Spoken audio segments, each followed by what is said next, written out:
Good morning students. आप सभी का क्या हाल चाल है? कैसी चल रही पढ़ाई?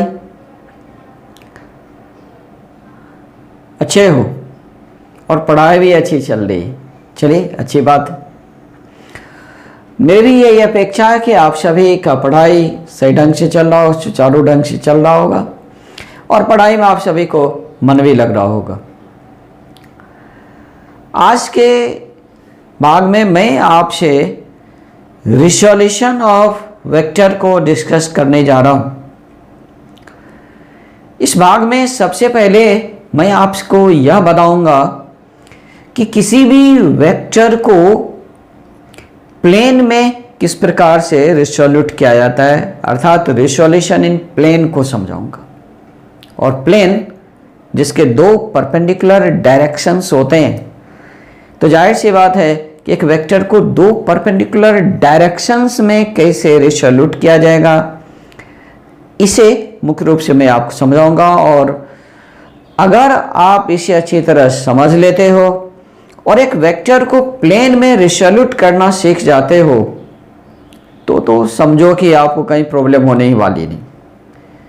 क्योंकि दो से अधिक वेक्टर्स को जब आप ऐड करोगे, सब्ट्रैक्ट करोगे, तो उस कंडीशन में रिजोल्यूशन की प्रोसेस से ऐड करना अधिक आसान होता है।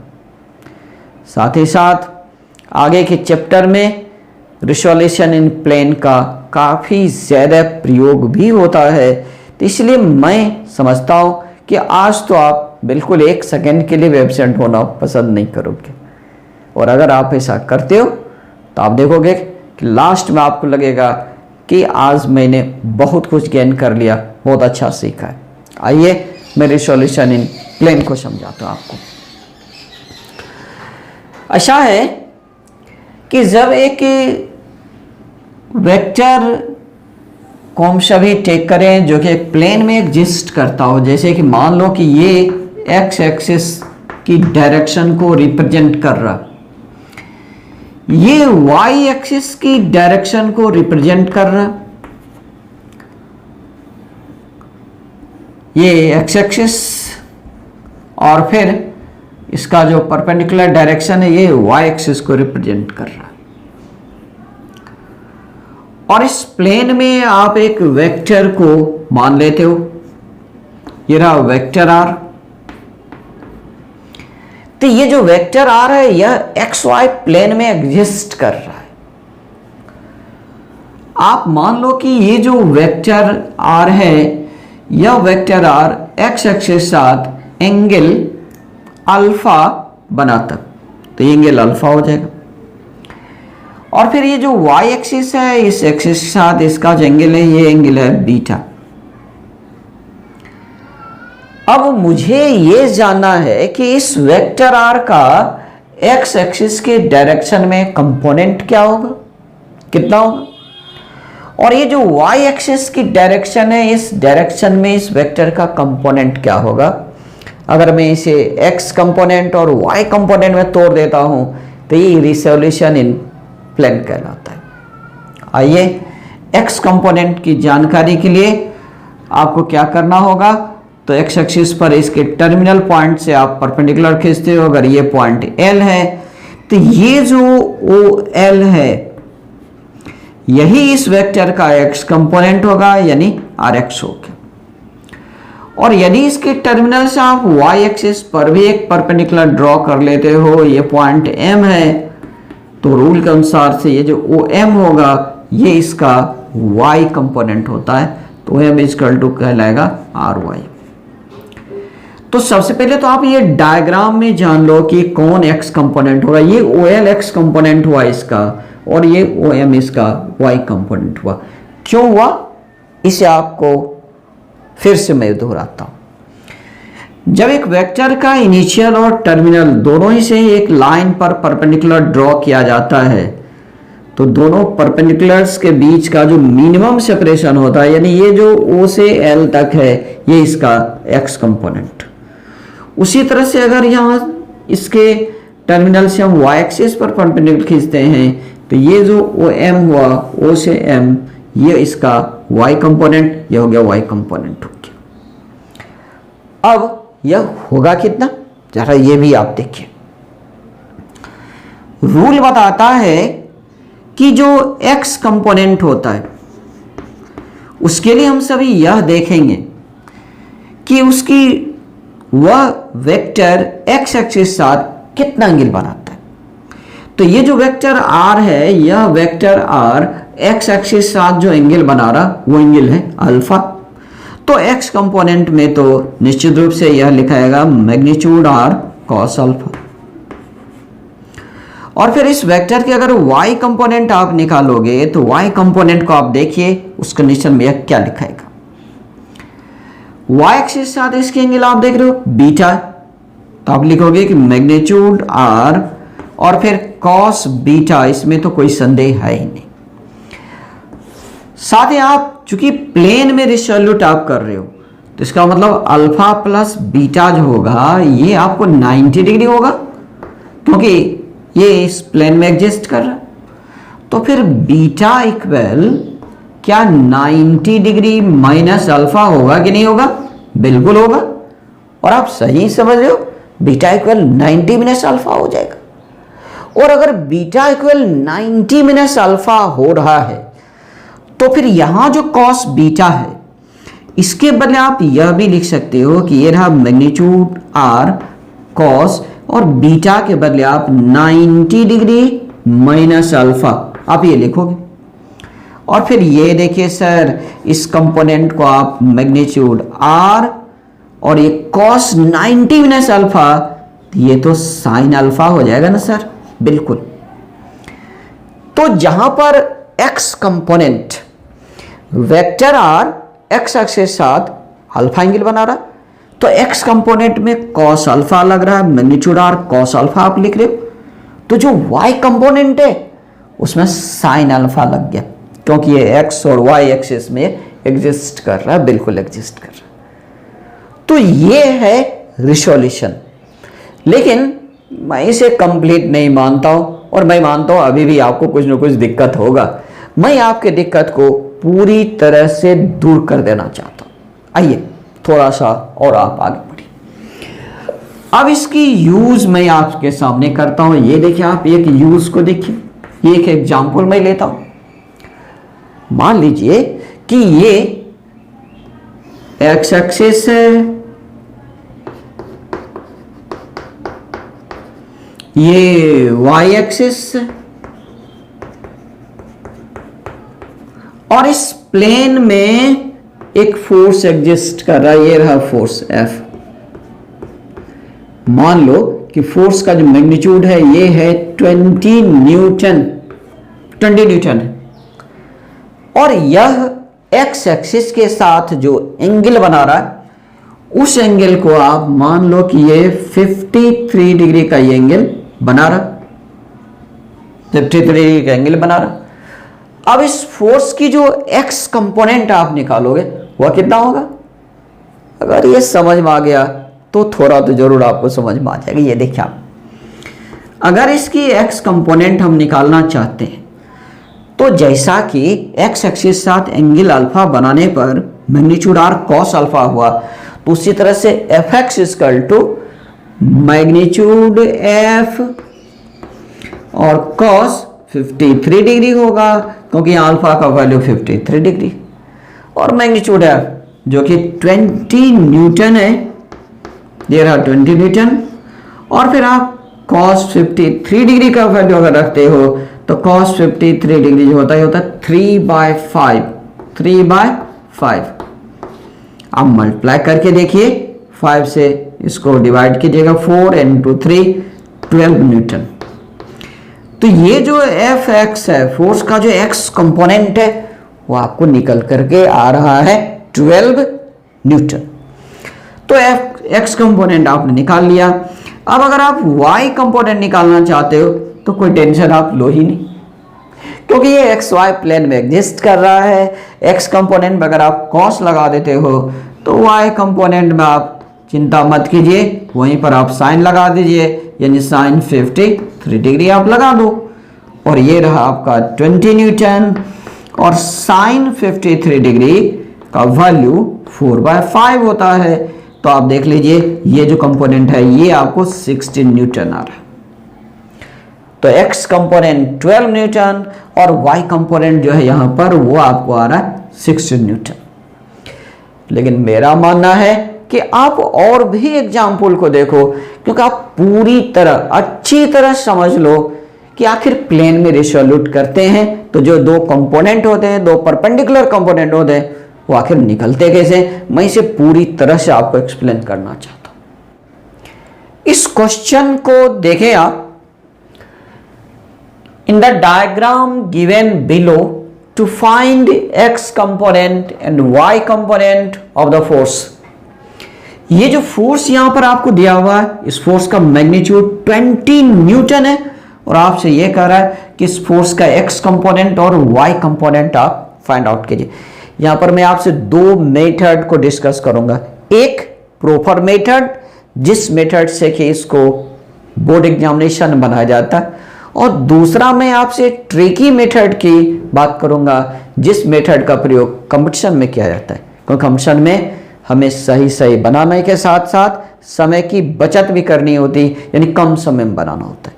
लेकिन बोर्ड एग्जामिनेशन में पर्याप्त समय मिलता है और वहां पर हम सभी को बिल्कुल प्रॉपर मेथड के साथ बनाना चाहिए।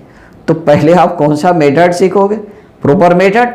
आइए मैं आपको पहले प्रॉपर मेथड बताता हूं कि प्रॉपरली इसे सॉल्व कैसे करना चाहिए, उसके बाद मैं आपसे ट्रिकी मेथड पर बात करूंगा। ये देखिए सॉल्यूशन में अगर आप आते हो तो जो प्रॉपर मेथड है, जैसा कि मैंने आपको बतलाया है कि अगर x एक्सिस साथ एंगल अल्फा बनता है और x कंपोनेंट में अगर cos अल्फा हम लोग लगाते हैं तो y कंपोनेंट को निकालने के लिए sin अल्फा, तो आखिर अल्फा कितने डिग्री, ये भी तो एक सवाल है। तो अल्फा जो है वह x पॉजिटिव डायरेक्शन के साथ एंगल होता है, x निगेटिव के साथ नहीं होता। आप जरा गौर से देखिए, ये जो फोर्स है, इस फोर्स का जो एंगल होगा x एक्सिस के साथ, एक्चुअली x एक्सिस तो इस डायरेक्शन में ना सर, इस डायरेक्शन में x एक्सिस है, यानी ये वाला जो एंगल होगा ये एंगल होगा अल्फा, ये एंगल अल्फा होगा। और अगर आप यहां पर अल्फा को निकालोगे तो वह तो 180 डिग्री -53 डिग्री होगा सर। इसीलिए क्योंकि x पॉजिटिव के साथ जो इसका एंगल बनेगा वह एंगल अल्फा होगा रूल के अनुसार से। तो यहां अल्फा 180 - 53 डिग्री है, इसलिए अगर आप x कंपोनेंट निकालते हो तो fx इक्वल टू आप बोलोगे कि मैग्नीट्यूड f और फिर cos, ये रहा 180 डिग्री -53 डिग्री, यहां पर आप अल्फा का मान रख रहे हो। और अगर f की मैग्नीट्यूड आप लेते हो तो वो आप देख पा रहे हो ये 20 न्यूटन है। और फिर cos, यहां पर देखिए ये सेकेंड क्वाड्रेंट में चला गया, और सेकेंड क्वाड्रेंट में cos का मान तो निगेटिव होता है, माइनस में होता है, तो आप तो यहां माइनस लगा ही लो। और फिर 180 - 53 degree, that mean cos 53 degree. और अगले स्टेप में आइए, ये हो गया आपका 20 न्यूटन, और इसे आप मल्टीप्लाई करने जा रहे हो cos 53 डिग्री के माइनस वैल्यू के साथ, तो माइनस तो लगेगा, और cos 53 डिग्री 3/5 होता है। आप सॉल्व कर लीजिए, ये हो गया -12 न्यूटन हो गया आपका। ये देखिए 4 होगा, 4 × 3 12 -12, तो fx जो है ये -12 न्यूटन। तो फिर ये माइनस साइन क्या बता रहा है? देखिए माइनस साइन एक्चुअली आपको बता क्या है। एक्चुअली इस फोर्स को अगर आप देखें तो ये जो फोर्स है वह इस डायरेक्शन में है, और यह जो x एक्सिस साथ इसका जो कंपोनेंट आएगा, अगर आप x एक्सिस पर परपेंडिकुलर डालोगे तो ये देखिए सर x निगेटिव डायरेक्शन में आ गया, ये x निगेटिव डायरेक्शन पर इसका परपेंडिकुलर ड्रॉ हो रहा है। इसका मतलब इसका जो x कंपोनेंट होगा वो माइनस में आएगा। एक्चुअली ये इसी बात को ये इंडिकेट कर रहा है। अब यदि आप इसकी y कंपोनेंट निकालते हो तो fy में ज्यादा चिंता तो मत कीजिए, ये रहा मैग्नीट्यूड f, और cos के प्लेस पर साइन लगाइए, बाकी तो सब ठीक ठाक है। तो ये हो गया 180 डिग्री -53 डिग्री, और आप कैलकुलेट करोगे तो ये हो जाएगा, ये रहा 20 न्यूटन। साइन जो है ये सेकेंड क्वाड्रेंट में पॉजिटिव होता है, साइन का वैल्यू सेकेंड क्वाड्रेंट पॉजिटिव होता है, तो ये लिखाएगा साइन 53 डिग्री और साइन 53 डिग्री। तो ये अगले स्टेप में आपका हो गया 20 न्यूटन, और इस साइन 53 डिग्री डेट मीन 4/5, और कैलकुलेट कीजिए तो ये हो जाता है आपको 16 न्यूटन। 16 न्यूटन, तो एफ वाई इक्वल टू आपको आ गया 16 न्यूटन। तो एफ एक्स निगेटिव में आया, या मैंने आपको समझाया क्यों। एफ वाई पॉजिटिव में कैसे, ये भी आप देखिए बिल्कुल क्लियर। अगर इस वेक्टर के द्वारा, इस वेक्टर के ये टर्मिनल पॉइंट है, यहां से अगर परपेंडिकुलर डालोगे y एक्सिस पर, तो ये देखिए परपेंडिकुलर जो ये y पॉजिटिव पर ड्रॉ हो रहा है, y नेगेटिव पर नहीं, तो परपेंडिकुलर y पॉजिटिव पर ड्रॉ हो रहा है, इसका मतलब जो y कंपोनेंट होगा वह पॉजिटिव, इसलिए y कंपोनेंट यहां पर पॉजिटिव मिल रहा है। तो ये तो था आपको बेसिक प्रोसेस, प्रॉपर प्रोसेस। और अब मैं आपसे ट्रिकी प्रोसेस पर बात करता हूं कि ट्रिकी प्रोसेस में हम सभी कम समय में इसे कैसे सॉल्व कर देंगे। ये देखिए आप, मैं फिर से यहां पर डायग्राम बनाता हूं जो कि आपको मदद करेगा। ये रहा x, यहां पर समझाने के लिए मैं डायग्राम बना रहा हूं, डायग्राम बनाने की आवश्यकता होती नहीं है एक्चुअली। ये x नेगेटिव रहा, और ये रहा, और सॉरी ये थोड़ा सा टेढ़ा हो गया, चलिए सही ढंग से खींचा जाए। ये रहा फोर्स F, और ये एंगल आप देख रही है 53 डिग्री है। अब आपको करना क्या है, x कंपोनेंट निकालने के लिए ये जो वेक्टर है इसका जो टर्मिनल पॉइंट है वहां से आप x एक्सिस पर परपेंडिकुलर ड्रॉ कर लो। तो इसकी जो टर्मिनल पॉइंट है ये यहां से अगर x एक्सिस पर परपेंडिकुलर डालते हो तो ये देखिए ये ओरिजिन है, और ये तो x नेगेटिव में जा रहा ना, इसका मतलब ये हुआ कि माइनस एफ एक्स यहां पर ये जो होगा वह हो जाएगा आपका मैग्नीट्यूड f, और फिर cos 53 डिग्री, बिल्कुल cos 53 डिग्री। तो ये आपको आ गया 20 न्यूटन, और cos 53 डिग्री डेट मीन 3/5, तो यहां पर आपको आ रहा है ये 12 न्यूटन, और माइनस एफ एक्स इतना है, तो इसका मतलब F X equal to -12 newton. ये आराम से आप निकालिए। और फिर y कंपोनेंट निकालने के लिए आप क्या करोगे, इसके टर्मिनल से y एक्सिस पर परपेंडिकुलर खींचो, और ये तो y पॉजिटिव पर आ रहा है, ये y निगेटिव पर था लेकिन ये y पॉजिटिव पर है, इसका मतलब आपको मिलने वाला एफ वाई। और फिर आप देखिए ये लिखा है मैग्नीट्यूड f, और आप साइन 53 डिग्री कर लीजिए, या नहीं तो y एक्सिस के साथ ये जो एंगल होगा 90 - 53 डिग्री, तो cos 90 - 53 that mean sine 53 degree, ये आसान हो गया, ये हो गया 20 न्यूटन, और साइन 53 डिग्री मीन 4/5, और ये कैलकुलेट होकर के आपको आ रहा है 60 न्यूटन।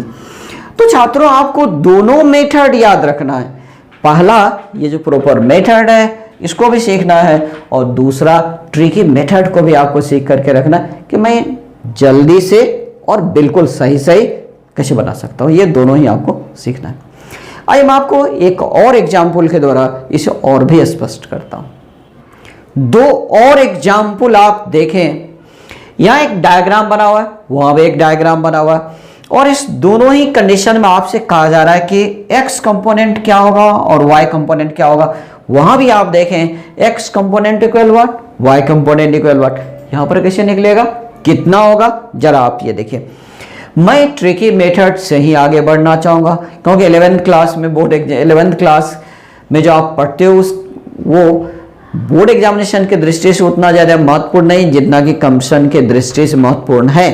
इसलिए हमें एक्यूरेट बनाने के लिए सीखना है और फिर कम समय में भी बनाने के लिए सीखना है। आप यहाँ देखें, इस कंडीशन में अगर आप देखोगे तो आप इस वेक्टर, ये जो फोर्स दिया हुआ है, इस फोर्स के टर्मिनल पॉइंट से आप एक्स एक्सिस पर परपेंडिकुलर खींच करके देखो।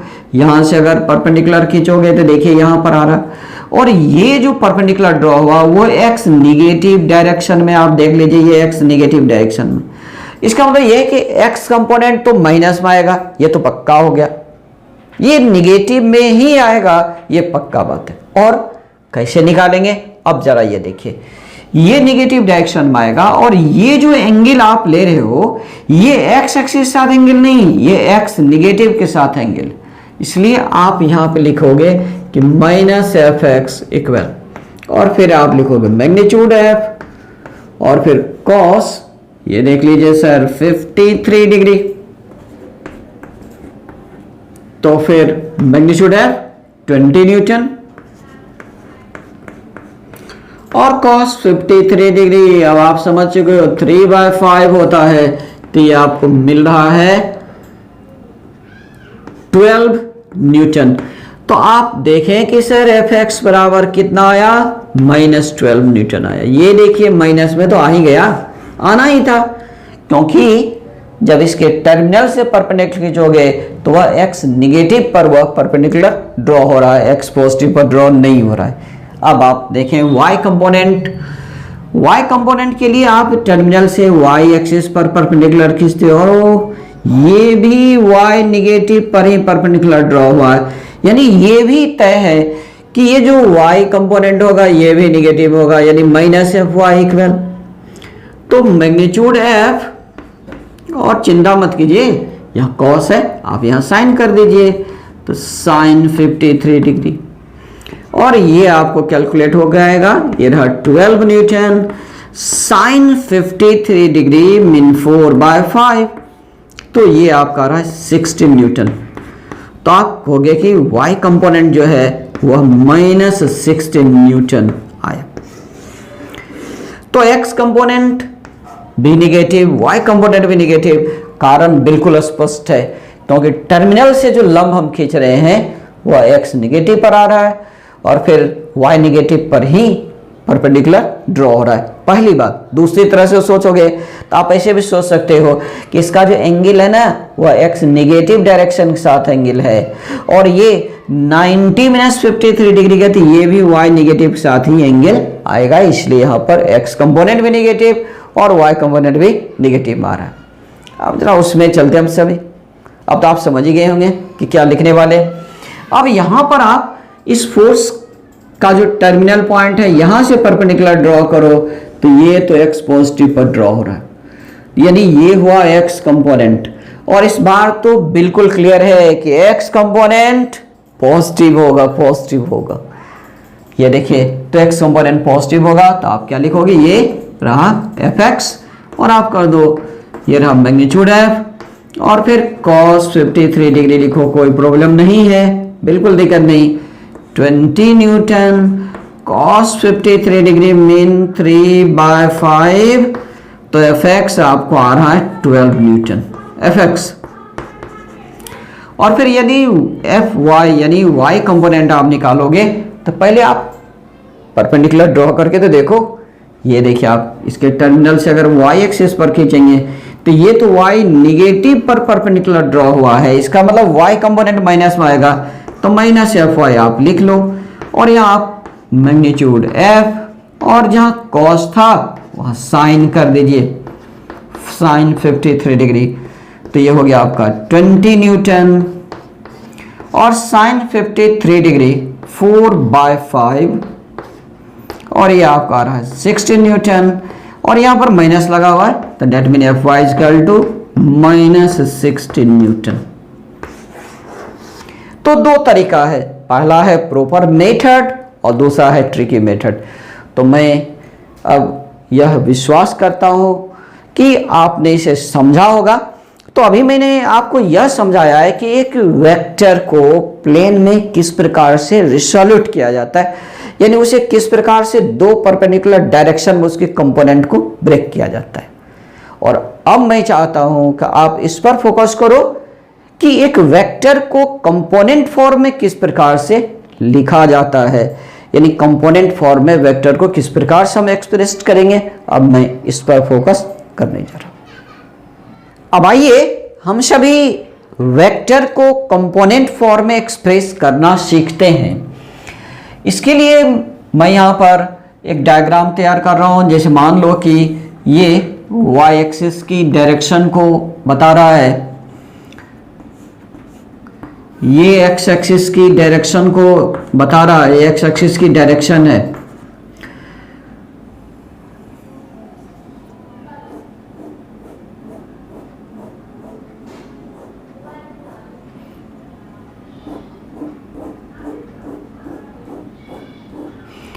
और फिर ये रहा एक वेक्टर, मान लो कि ये वेक्टर आर है, ये पॉइंट ओ, ओरिजिन भी कह सकते हो, ये पॉइंट पी। अगर आप इस वेक्टर आर की एक्स कंपोनेंट निकालना चाहते हो तो फिर वेक्टर के टर्मिनल पॉइंट्स आप यहां पर परपेंडिकुलर डालते हो, ये रहा एल, और एक्स एक्स के साथ इसके एंगल को अगर आप मान ले दो अल्फा है, वाई एक्स के साथ इसके एंगल को मान लो कि बीटा एंगल है, और फिर वाई कंपोनेंट के लिए फिर यहां से परपेंडिकुलर डालोगे, ये पॉइंट एम। तो आप तो अब जान ही चुके हो कि ये जो ओ एल होगा ये इसका होगा एक्स कंपोनेंट, और ये जो ओ एम होगा ये होगा इसका वाई कंपोनेंट। तो जरा कंपोनेंट फॉर्म में आप कंपोनेंट तो लिखो। अगर आप कंपोनेंट लिखते हो यानी X component of vector R, अगर वेक्टर आर के एक्स कंपोनेंट को लिखोगे जैसे आप आर एक्स कहोगे तो यह ओ एल के बराबर होगा, आप देख सकते हो ओ एल ही होगा, और ये बराबर हो जाएगा रूल के अनुसार से मैग्नीट्यूड आर कॉस अल्फा, क्योंकि अल्फा एंगल यह एक्स एक्स साथ बना रहा है इसलिए लगा कॉस अल्फा। फिर अगर आप इसकी वाई कंपोनेंट निकालते हो, Y component of vector R, अगर इसकी वाई कंपोनेंट निकालते हो तो फिर आर वाई को आप क्या लिखोगे, अब तो जानकारी में है ही, ये पहला बात तो ये ओ एम के बराबर होगा, दूसरा बात मैग्नीट्यूड आर कॉस बीटा लिखोगे, या नहीं तो मैग्नीट्यूड आर साइन अल्फा। ये अब मैं यहां पर डिटेल में नहीं गया हूं क्योंकि आपको ये मैं समझा चुका हूं कि वाई कंपोनेंट भी या तो कॉस बीटा लगाइएगा या नहीं तो साइन अल्फा लगाएंगे। ये रहा एक्स कंपोनेंट और वाई कंपोनेंट फॉर्म में। अब मुझे वेक्टर आर को एक्सप्रेस करना है कंपोनेंट के फॉर्म में, वो भी आराम से कंपोनेंट फॉर्म में आ जाएगा। जरा ये देखिए आप,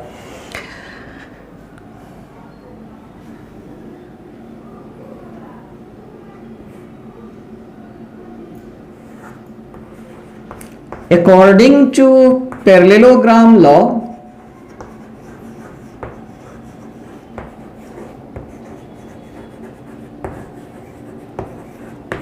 in OLPM, OLPM, ये जो पैरेललोग्राम है OLPM, ये देखिए OLPM।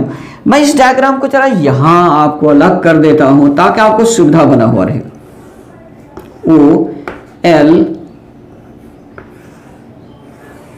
ये रहा P और ये रहा M।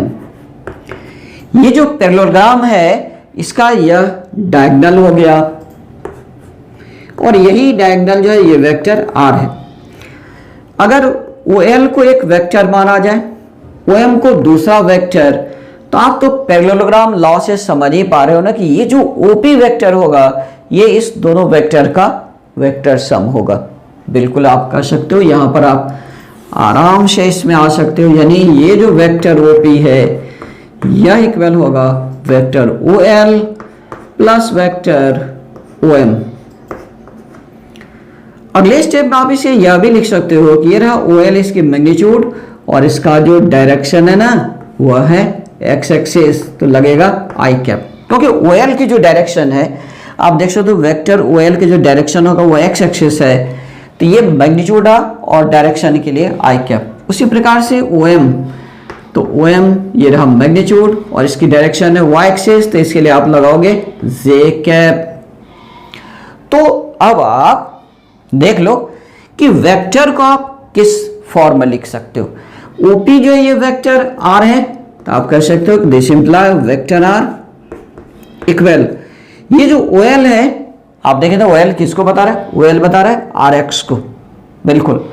तो वेक्टर R इक्वल टू हो जाएगा आपको RX I cap plus OM जो है यह देखिए सर OM क्या बता रहा है RY को, तो तो यह लिखाएगा आर वाई जे कैप। बिल्कुल, तो यही है कंपोनेंट फॉर्म वेक्टर का। यानी वेक्टर आर को अगर आप कंपोनेंट फॉर्म में लिखोगे तो वह लिखाएगा R X I cap plus R Y J cap लिखाएगा।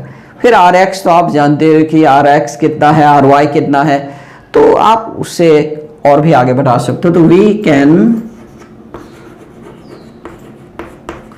Also right, हम सभी इसे इस प्रकार भी लिख सकते हैं, वेक्टर आर इक्वल, ये जो आर एक्स है इस आर एक्स के बदले मैग्नीट्यूड आर कॉस अल्फा लिख सकते हो, और ये जो आर वाई है इसके बदले मैग्नीट्यूड आर साइन अल्फा भी आप लिख सकते हो।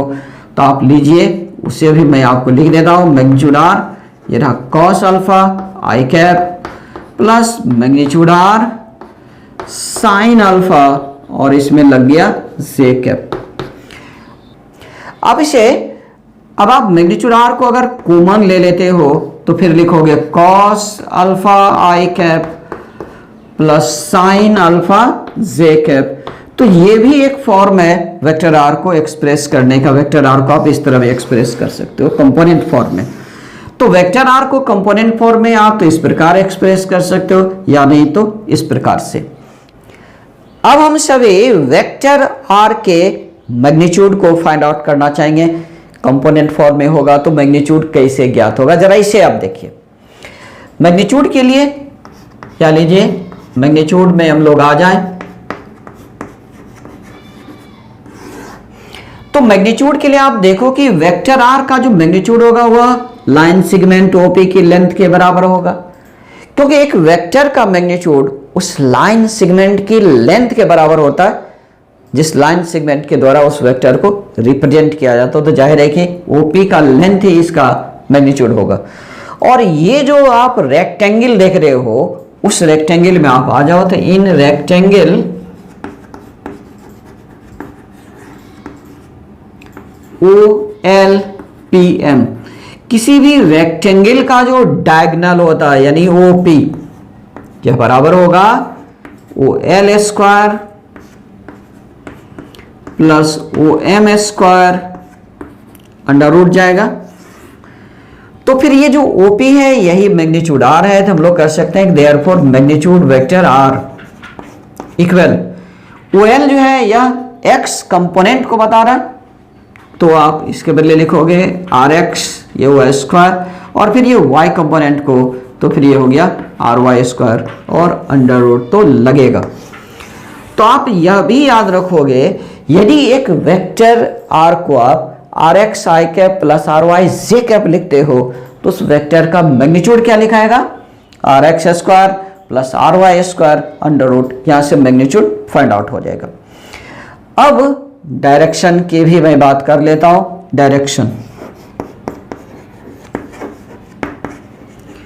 Direction of vector R with x axis साथ इसकी डायरेक्शन को अगर आप जानना चाहते हो तो ये जो वेक्टर R है इस एक्स एक्सिस का जो एंगल बना रहा है वो बना रहा है एंगल अल्फा, यानी अल्फा एंगल है, उसकी डायरेक्शन बताएगा। तो अल्फा कहां से निकलेगा, तो जैसा कि आप जानते हो कि ये जो RX होता है ना, ये बराबर होता है मैग्नीट्यूड R कॉस अल्फा। तो फिर यहां से तो निकल ही जाएगा, तो कॉस अल्फा इक्वल आप लिखोगे RX बाय मैग्नीट्यूड R। इसके अलावा आप टेन में भी निकाल सकते हो। अगर आप टेन अल्फा निकालोगे तो ये रहा परपेंडिकुलर और ये रहा बेस। तो परपेंडिकुलर जो होगा ये y कंपोनेंट के बराबर है, बेस जो है x कंपोनेंट। तो टेन अल्फा अगर लिखोगे तो फिर यह लिखाएगा RY डिवाइड RX। और अगर आप अल्फा को अब निकालो तो अल्फा इक्वल आप या तो लिखोगे कॉस इनवर्स, यहां से cos inverse RX by magnitude R, या नहीं तो आप इसे टेन इनवर्स में लिख सकते हो, टेन इनवर्स। तो फिर यह लिखाएगा RY डिवाइड RX। तो अल्फा जो होगा उसे आप या तो cos inverse RX by magnitude R, यानी तो टेन इनवर्स RY बटे मैग्नीट्यूड ये RX आप लिख सकते हो। अब इसकी y एक्सिस के साथ भी डायरेक्शन चाहिए, तो वह भी आराम से निकलेगा, कोई प्रॉब्लम नहीं है। ये देखिए आप, direction of vector R with y axis, y axis के साथ इसकी जो डायरेक्शन आप निकालोगे तो आप निकालोगे cos बीटा को, और अगर आप cos बीटा निकालोगे तो फिर आपको ये पता ही ना, ये हो जाएगा R Y divide magnitude vector R. अगर आप tan में निकालोगे तो tan बीटा इक्वल हो जाएगा आपको R X by R Y. तो फिर बीटा को हम लोग क्या लिखेंगे, ये देखिए आप, बीटा को आप लिख सकते हो either cos inverse R Y by magnitude R, या नहीं तो फिर आप tan inverse R X by R Y. ये तो रहा डायरेक्शन, यानी अगर x एक्सिस के साथ डायरेक्शन निकालना हो तो हम लोग अल्फा निकाल लेंगे, y एक्सिस के साथ डायरेक्शन निकला होगा तो हम लोग बीटा एंगल को फाइंड आउट कर लेंगे, डायरेक्शन निकल जाएगा। और अब मैं एक और पॉइंट की जानकारी आपको के सामने लाना चाहता हूं, वो है ये यूनिट वेक्टर।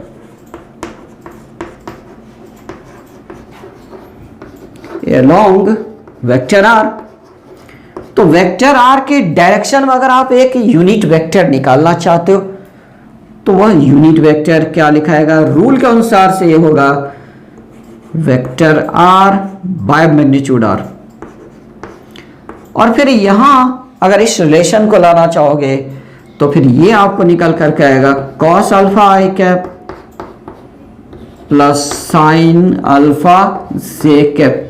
ये रहा यूनिट वेक्टर, जो कि वेक्टर आर की डायरेक्शन को एक्सप्रेस करने के लिए इसका आप प्रयोग कर सकते हो। तो अब आपके पास एक वेक्टर का कंपोनेंट फॉर्म भी है, उसकी मैग्नीट्यूड भी है, डायरेक्शन भी है, और फिर वेक्टर के डायरेक्शन में यूनिट वेक्टर भी है। तो जाहिर है कि इस पर कुछ सवाल बना ले तो बेहतर होगा। आइए हम सभी क्वेश्चन को देखते हैं। आपके सामने एक क्वेश्चन लिखा हुआ आप देख सकते हो, when vector A equals 6 meter I cap plus 8 meter J cap to find magnitude of vector A, direction of vector A with x axis and a unit vector parallel to vector A। इसके solution कैसे करेंगे, ये देखिए आप, बहुत आसान है। ये देखिए आपको जो दिया हुआ है उसे आप लिख लो, given vector A equal 6 metre I cap plus 8 metre J cap. हम सभी पढ़े हैं, हम सभी अभी पढ़े हैं कि जो वेक्टर आर को पढ़े तो वेक्टर आर के बदले वेक्टर ए, तो यह होता था आर एक्स आई कैप, तो ये लिखाएगा ए एक्स आई कैप। फिर आर वाई तो उसके जगह पर हो जाएगा ए वाई, यहाँ लगेगा जे कैप। अब आप दोनों की तुलना तो कर लीजिए, तो ऑन कंपैरिजन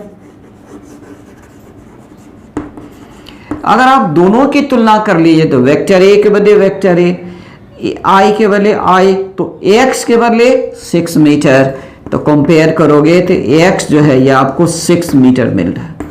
फिर उसी तरह से ये वाई जो है ये आपको 8 मीटर आपको मिल रहा है, क्योंकि जे के बदले जे और ए वाई के बदले 8 metre.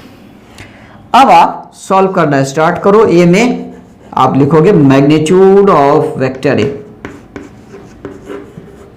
Magnitude of vector A, vector ए की मैग्नीट्यूड आप निकालते हो तो ये रहा मैग्नीट्यूड वेक्टर ए। तो यह रूल के अनुसार से, जैसे magnitude vector R equal to था आर एक्स स्क्वायर, तो ये लिखाएगा A X square plus R Y square, तो यहाँ लिखाएगा ये वाई स्क्वायर अंडर रूट। अब आप सॉल्व कर लो, A X mean 6 metre, A Y mean 8 metre, under root आप कर लीजिए और सॉल्व करने पर ही आपको मिल जाएगा 10 मीटर। तो मैग्नीट्यूड ए जो होगा वो आपको 10 मीटर आ गया, और ये आपका सॉल्व हो चुका है। अब आपको चाहिए direction of vector A with x axis. ये देखिए आप बी में आप आते हो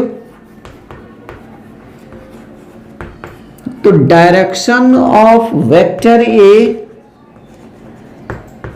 विथ एक्स एक्सिस, तो एक्स एक्स साथ एंगल जो बनता है वो होता है अल्फा। आप अगर इसे लिखो तो कॉस इनवर्स ए एक्स डिवाइड मैग्नीट्यूड ए, तो फिर ये आपका हो जाएगा कॉस इनवर्स ए एक्स जो है आप देखें ए एक्स आपका है 6 metre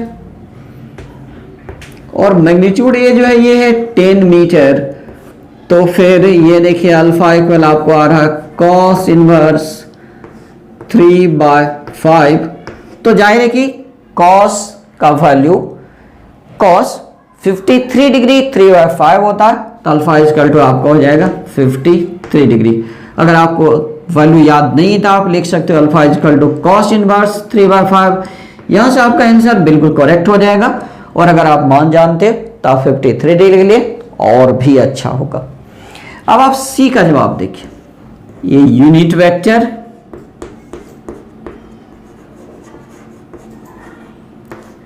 parallel to vector A. Vector A के पैरेलल अगर यूनिट वेक्टर आप निकालते तो रूल के अनुसार से ये रहा यूनिट वेक्टर यू और ये हो जाएगा vector A divide magnitude vector A.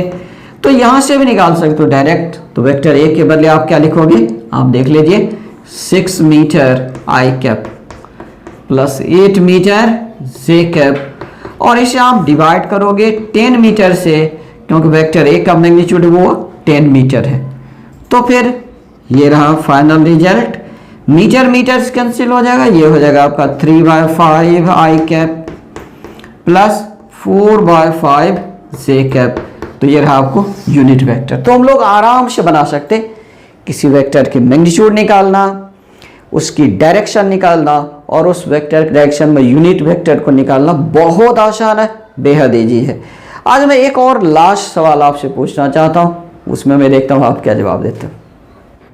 इस क्वेश्चन को देखिए आप, या क्वेश्चन लिखा हुआ है कि angle date vector P equal I cap plus √3 J cap makes with x axis, यानी एक्स एक्सिस के साथ जो यह एंगल बना रहा वो आपको बताना।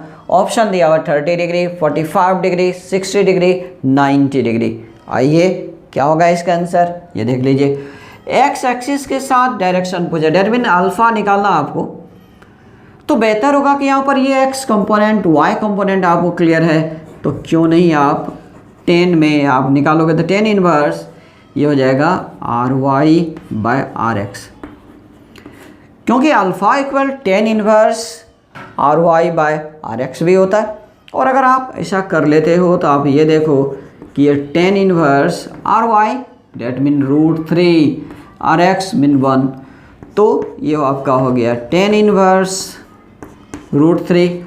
तो आप तो जानते हो ना कि 10 कितने डिग्री का वैल्यू √3 होता है, डेट इज 60 डिग्री, तो ये 60 डिग्री होगा। तो आंसर आपका हो जाएगा 60 डिग्री। बहुत आराम से निकलता है, बहुत आसानी से बनता है, कोई प्रॉब्लम नहीं है। तो अगले भाग में मैं आपसे कुछ इस पर और भी न्यूमेरिकल्स की चर्चा करना चाहूँगा, और फिर एडिशन बाय रिसोल्यूशन, ये एक अहम जानकारी होगा, ये भी एक इम्पॉर्टेंट लेक्चर होगा। तो मैं अपेक्षा करता हूँ कि आप उसे भी देखेंगे। जो छात्र इस लेक्चर के साथ पहली बार जुड़े हो वो अगर इसके पहले के लेक्चर्स को आप देख लेंगे, वेक्टर के लेक्चर्स को, तो आपको ज़्यादा फ़ायदा मिलेगा और आप आगे भी देखते रहें, मैं आपसे अपेक्षा करता हूँ। और फिर आप चैनल को ग्रो भी करेंगे, यानी शेयर भी करेंगे, सब्सक्राइब भी करेंगे, आपसे मेरी ये अपेक्षा है। तो मैं आज आपसे विदा लेता हूँ, बाय।